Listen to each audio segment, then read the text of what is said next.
উপর দিকে সোজা করে দিই।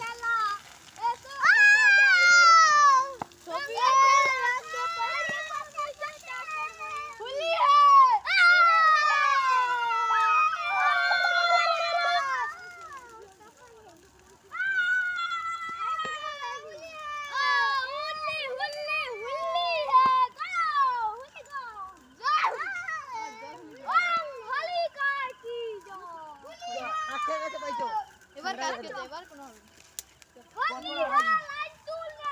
আমার ভয় লাগছে। দাঁড়াও লাইন পরে তুলবি পরে তুলবি ও পিক্সেল জ্বালা পিক্সেলটা সব বন্ধ হচ্ছে। কাকে রাখছো দায়িত্ব? ঠিক আছে রংটা শিখে দে। যদি বড় খাচ্ছি এটা তিন পোকা দিবি। এসো খেলি হোলির খেলা।